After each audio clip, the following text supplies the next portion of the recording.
Does this old F1 game still hold up in 2026? Well, today, we're going to find out.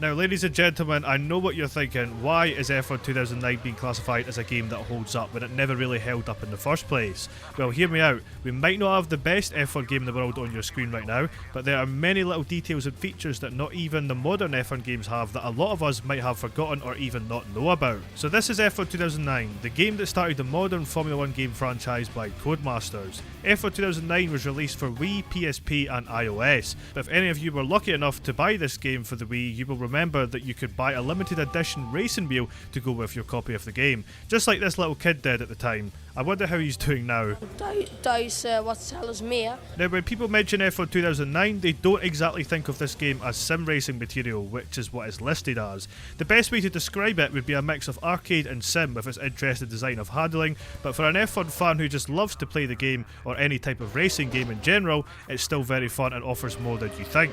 One example of this is when you enter the career mode option. After customizing your name and choosing your helmet, you will receive test session invitations from two teams. In this case, you have BMW Sauber and Toro Rosso offering the player to have a private test for both constructors. Once accepted, you can head on over to the calendar section in the career tab and check when the tests are, which in this case, the private test with Toro Rosso is first up and held at Monza. Then 2 days later, we head to the Nürburgring to test with BMW Sauber. Both goals for these sessions are to post a flying lap to beat the target time they give you, and if you succeed, you'll be offered a spot to race for a particular team. If you succeed for the first test, you'll have the option to sign for them straight away, but you also get the chance to try the private test for the other team before finally making your decision if you pass both targets. And to make things interesting, both teams offer a completely different challenge, meaning here if you pick Toro Rosso, you would be aiming to score a minimum of 20 drivers' championship points over the course of a year. Or if you go for the other option in this case, which is BMW Sauber, you would be expected to earn a minimum of 30 drivers' championship points, giving you time to think on what kind of challenge you want and what option you think you could achieve easier. The best part about these private tests are both are held at completely different locations, meaning if you're not as good at one circuit, you might have a chance of passing the test at the other circuit. In this example, I managed to pass both tests by flying colours and had to make a decision if it was going to be BMW Sauber or Toro Rosso, which I later decided I wanted to sign for BMW Sauber because I know I have more of a chance to keep my seat if I perform bad compared to Toro Rosso, who would probably sack me after 3 races or something. Now, in some aspects, the game's realism is actually pretty good, as I loaded into a quick race at Malaysia and we were treated to a wet race, which was very common for Sepang back in the day. Felipe, baby, stay cool. And I will say as well, the spray effects while racing in wet weather are actually quite insane, depending on how close you are to the car or cars ahead. Once you start to pick up speed, you can barely see any of the cars in front of you, and sometimes you're even forced to change your line to get a better idea of how far you're behind the car in front. You can even have scenarios where you're completely caught off guard, like in these clips, and nearly cause a massive accident and ruin yourself and the other driver's race. If you're wanting a lot of unpredictability, then the game for sure offers it, because in this exact race that I'm showcasing the spray effects to you in, we had a scenario where the rain started to ease up through lap 2 and most of the field headed straight to the pits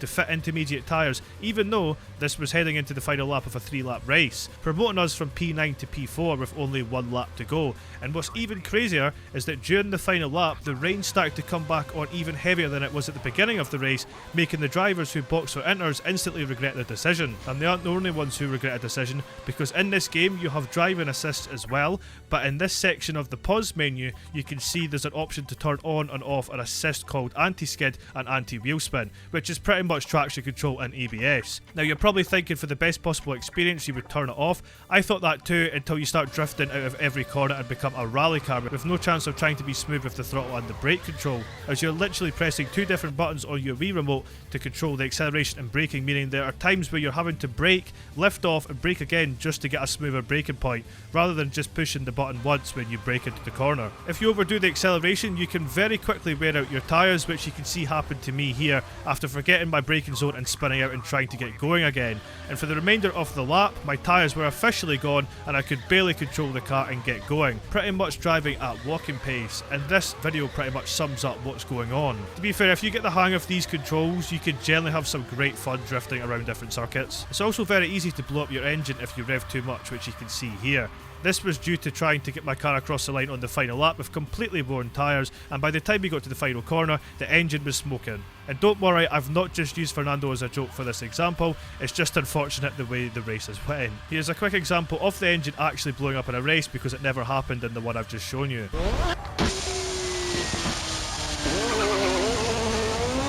For the AI aspect of the game, I would say it is very unpredictable and can either be insanely smart or look like a fool when racing against them. For overall pace, depending on what difficulty you set them to, for sure they're very fast and you do need to lock in if you want a chance of winning the race or catching the car in front of you. But for overall racing, I mean, I would say you can get some good wheel-to-wheel action, but it's never guaranteed to continue on for the next corners like how the AI would do in the modern games. They can, however, be very aggressive with you when you least expect them to be, like in these examples I'm showing you on your screen, and sometimes you can lose momentum because of this, which I love, because then you need to get back in your rhythm and push on. But like all F1 games, they can for sure be OP at some circuits, or even just corners, taking speeds you can't even reach when attempting. If any of you remember, you will know that the damage physics aren't exactly the best thing you'll ever see, but unbelievably, there are some things you can actually do on this game you can't even do in the modern F1 games. When you damage your car, a colour will show up on your MIDI graphic, yellow meaning the least amount of damage, and dark red meaning the worst amount of damage you can get. You can't break your front wing into different parts, unfortunately, but you do get a funny animation of the entire front wing flying off when you hit the wall at enough force. Rear wing damage is just the same as today's games. You can damage it, but it doesn't actually come off, and crazy enough, you can damage your front suspension or your wheel and continue on in a race and act like nothing had happened. Now, the most interesting thing I came across was after bringing your car back to the pits with a heavily damaged front tyre and getting it fixed. The same lap I left the pits with a fresh car, I picked up what seems to be either a puncture or leftover damage from the tyre I damaged the previous lap coming back to me, showing me that the car is still not in good condition, and then I was forced to finish the final lap with my front right tyre fully locked and off the ground. One thing this game can't go wrong with though is its challenge mode, as it offers 70 short varied challenges from checkpoints, overtakes, flying laps and random scenarios. You can spend hours trying to achieve a gold medal in all of them. I sat down for a good half an hour or so before I managed to unlock the special challenges, which you can do by completing the default 6 challenges you get when entering the mode. Now don't get me wrong, we do get challenges in today's F1 games with F1 World etc, but the fact a game like this was offering 70 challenges was ahead of its time. I went on to explore the menu and found some great additions like Records Room, where you can check your driver's resume, which tells you things like how many laps you've completed, highest top speeds achieved, etc,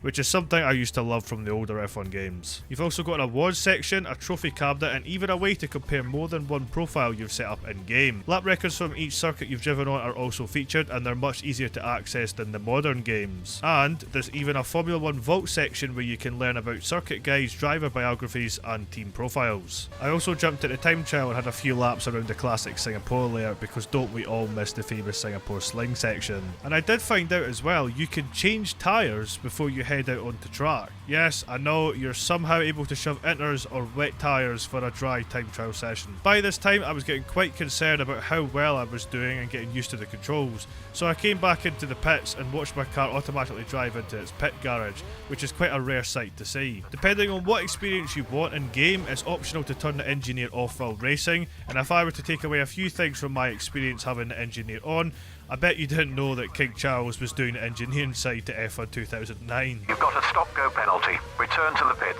Repeat, return to the pits. Yet, before we had the famous engineer from F1 2010 and Rob, Start her up, car to track. we had King Charles, and one thing for sure is he loves to talk a lot, which can get very annoying over time. The stewards have given you a drive-through penalty. You must return to the pits. All clear now. You can push on. Our data is showing a technical issue with your car. Pit this lap. Repeat, pit this lap. Multiplayer is also a thing you can access in the game, as you can get up to a 2-player split screen if you own the Wii edition of the game. And if you own the PSP version of the game, you can get up to 4 players utilising the system's wireless local area network feature. What do you think of F1 2009? Do you think it was a good or bad game? Let me know in the comments below and I'll make sure to respond to all your comments. So yeah, have a great rest of your day, take care now, and I'll see you in my next video.